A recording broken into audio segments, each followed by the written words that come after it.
lui è notte senza ragioni, di giorni senza lucente, di calmena tremenda e di un vreto senza luogo.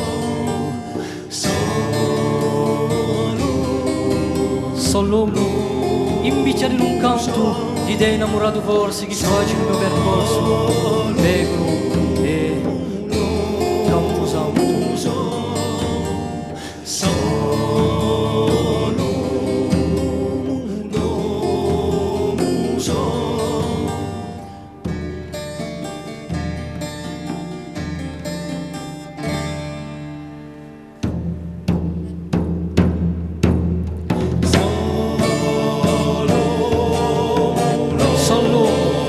Frutto di un paese, una regalosa, e la mia stella ascosa